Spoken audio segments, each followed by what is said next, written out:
Assalamu alaikum wa rahmatullahi wa barakatuh. Dans cette nouvelle vidéo, nous allons définir ensemble le terme pieux prédécesseur. As-salaf as-salih. Nous diviserons cette vidéo en trois parties. La première partie sera consacrée à la définition du mot salaf dans la langue arabe et le jargon islamique. Dans la deuxième partie, nous verrons qui sont réellement les salafs et ceux qui les suivent. Nous aborderons les fondements des salafs dans leur religion afin de voir qui les suit réellement ou non. Dans la dernière partie de cette vidéo, nous aborderons un sujet qui fait débat dans le rang des musulmans depuis plusieurs années. Il s'agit de la question « Faut-il se nommer salafi ou non ?» Nous essaierons de répondre à cette question de la manière la plus claire possible, incha'Allah. Sans perdre plus de temps, on passe à l'explication.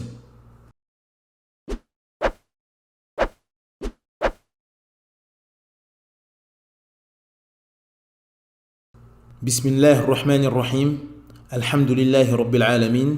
Wassalatu wassalamu ala ashrafil anbiya wal mursalin.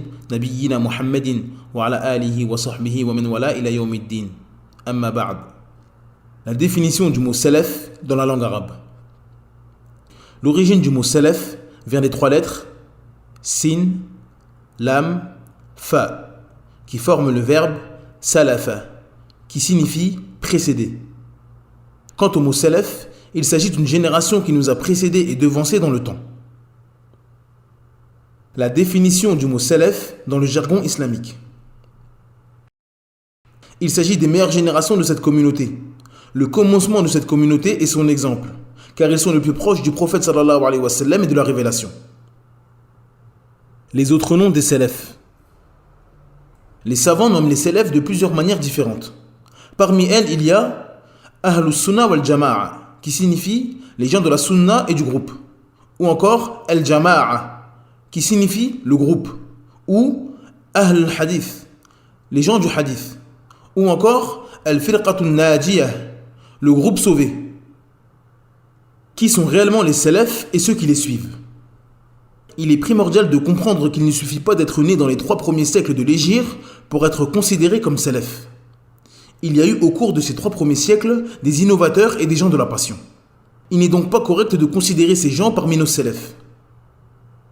Pour être considéré parmi les salafs aux yeux des musulmans, il faut être en conformité avec le Coran et la Sunna et œuvrer avec.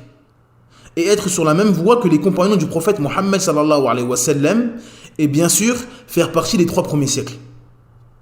D'après Abdullah ibn Amr, le prophète sallallahu alayhi wa sallam a dit: il arrivera à la communauté ce qui est arrivé aux enfants d'Israël, petit à petit et pas à pas, jusqu'au jour où l'un d'entre eux, c'est-à-dire les enfants d'Israël, aura des rapports avec sa mère.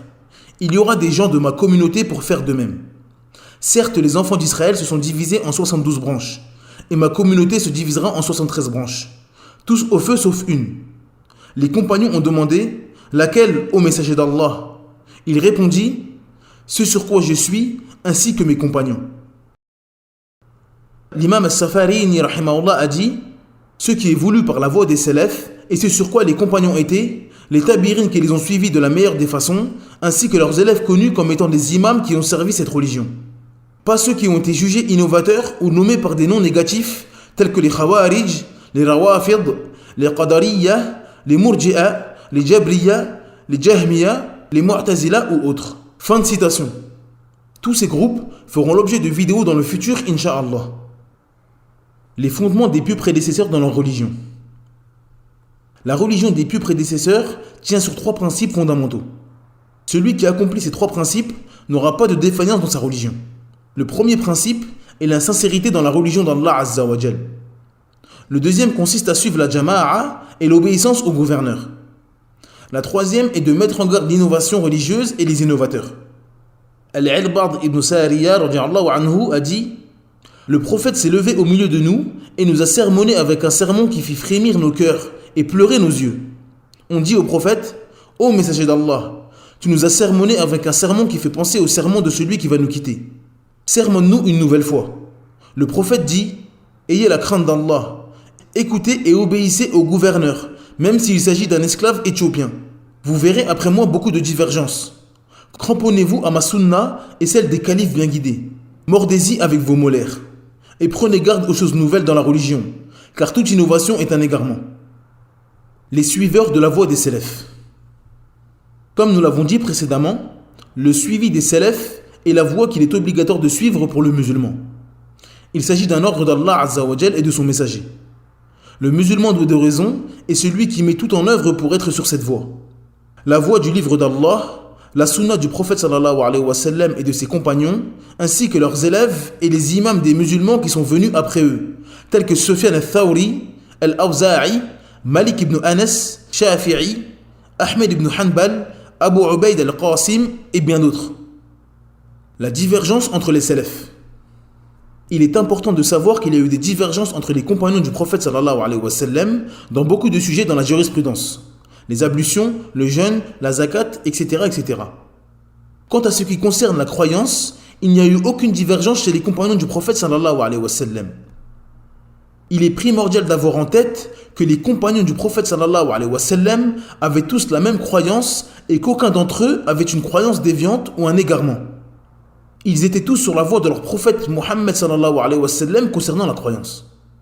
Combien de divergences se sont produites entre les compagnons dans la purification, l'aumône ou le pèlerinage? Mais il n'y a rien de rapporté concernant des divergences entre eux dans la croyance. Donc il ne fait aucun doute de l'égarement de celui qui n'a pas la même croyance que les compagnons du prophète sallallahu alayhi wa sallam. Une personne qui suit une croyance qui est née 250 années après la mort des compagnons et qu'ils n'ont jamais connue est certes dans la perdition et l'égarement.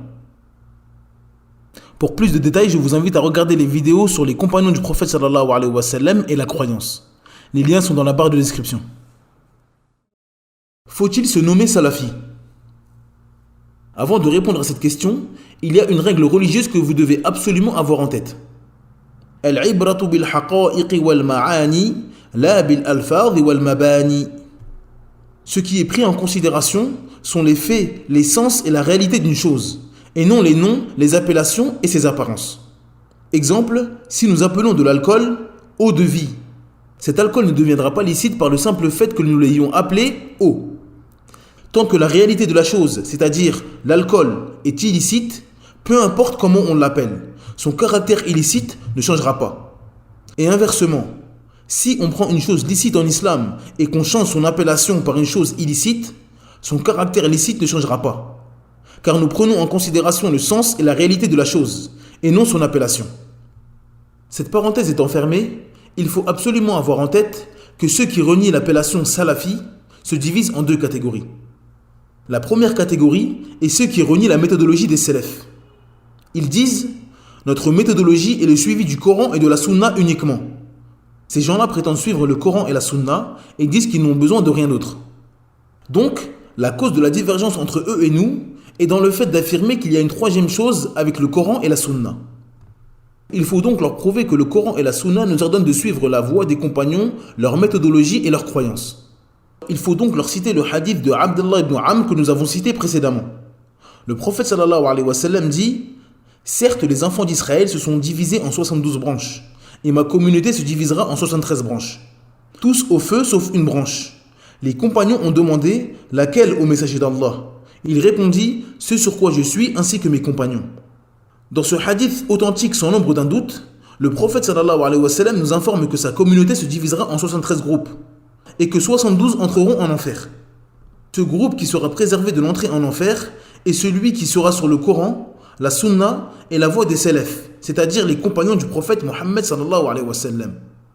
Le prophète a lui-même intégré les compagnons dans sa parole. Mais vous nous dites que seul le Coran et la Sunna suffit. Êtes-vous mieux guidé ou mieux informé que le prophète sallallahu alayhi wa sallam? Il ne fait aucun doute qu'il est obligatoire de suivre la méthodologie des salafs dans la compréhension du Coran et de la Sunna. Toute personne qui se détourne de cette voie a au-dessus de sa tête la menace du feu. La deuxième catégorie de personnes sont ceux qui renient le terme salafi uniquement. Ces personnes sont d'accord avec le fait de suivre la méthodologie des salafs dans la croyance, la jurisprudence et le comportement. Cependant, ils refusent et interdisent l'appellation salafi en disant « Allah nous a appelés musulmans » ou alors « cette appellation divise », etc. etc. A noter qu'il est inutile de débattre sur ce point avec la personne qui renie le suivi de la méthodologie des compagnons du prophète sallallahu alayhi wa sallam.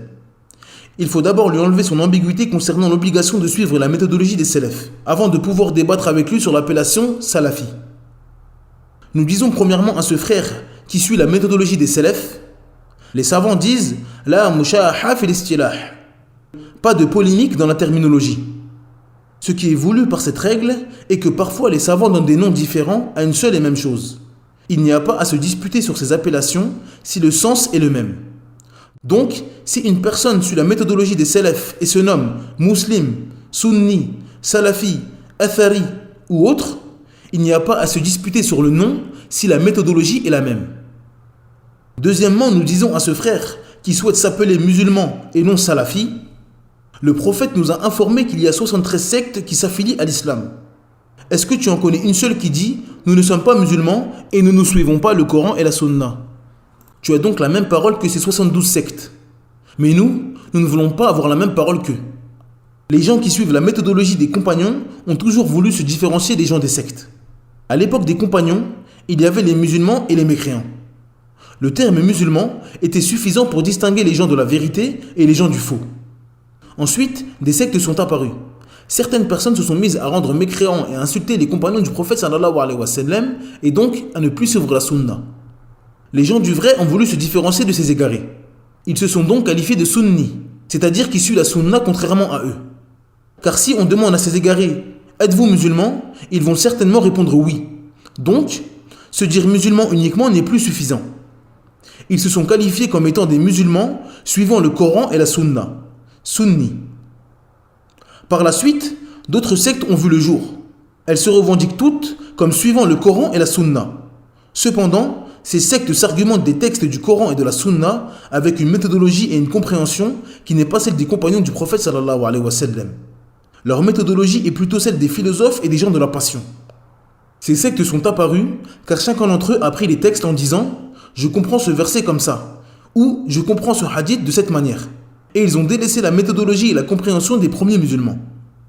Il est donc impératif pour nous de nous distinguer de ces gens. Nous devons préciser que nous sommes des musulmans qui suivons le Coran, la Sunna, avec la compréhension et la méthodologie des salafs de cette communauté. Cette grande phrase se résume en un seul mot en arabe, salafi. En résumé, ce qui est obligatoire, c'est le suivi de la méthodologie des compagnons. Celui qui ne suit pas la méthodologie et la compréhension des compagnons aura beau s'appeler par les plus beaux noms, cela ne lui servira à rien. Quant à celui qui a adopté la méthodologie des compagnons, il doit se distinguer des gens qui ne la suivent pas par le terme le plus judicieux possible. Mais attention, il ne doit surtout pas faire de ce terme une nouvelle secte en utilisant ce nom, mais en s'éloignant de la méthodologie des salafs. Car ce qui est pris en considération, c'est la réalité de la chose et non son appellation. Jabir ibn Abdillah radiyallahu anhu a dit « Nous fîmes une expédition avec le prophète. Il y avait autour de lui des muhajirs, qui formaient un groupe très nombreux. Parmi ces muhajirs se trouvait un baladin qui frappa un ansar. Celui-ci entra dans une violente colère. Puis chacun des deux adversaires appela à son aide. L'ansar criant « À moi les ansar !» Le muhajir « À moi les muhajirs !» Le prophète sallallahu alayhi wa sallam sortit alors et dit « Que signifient ces procédés ? Il s'agit du comportement des gens de la jahiliya, c'est-à-dire l'époque anté-islamique. Que s'est-il donc passé ? Comme on nous raconta le coup porté par le muhajir à l'Ansar, il ajouta « Abandonnez cet usage, c'est une chose odieuse. » Dans ce hadith, les hommes ont utilisé de nobles noms, les muhajirs et les ansar. Allah a fait les éloges des muhajirs et des ansar dans son livre. Mais le prophète sallallahu alayhi wa sallam a quand même qualifié cela de comportement de la jahiliya, car ils ont été utilisés d'une manière incorrecte. Il convient donc aux musulmans de s'accrocher à la méthodologie des salafs, leurs croyances et leurs comportements, et non de s'accrocher à des noms et des appellations, aimés et détestés pour ces derniers, en oubliant la méthodologie. Cette vidéo est maintenant terminée. Merci de l'avoir suivi jusqu'à la fin. N'hésitez pas à télécharger gratuitement le PDF de cette explication. Il est disponible en langue arabe et en langue française. N'oubliez pas de vous abonner à la chaîne et d'activer la cloche de notification afin de ne rater aucune vidéo. En attendant, je vous dis Assalamu alaikum wa rahmatullahi wa barakatuh. Subhanakallahumma bihamdik. Ashhadu an la ilaha illa ant. Astaghfiruka wa atubu ilayk.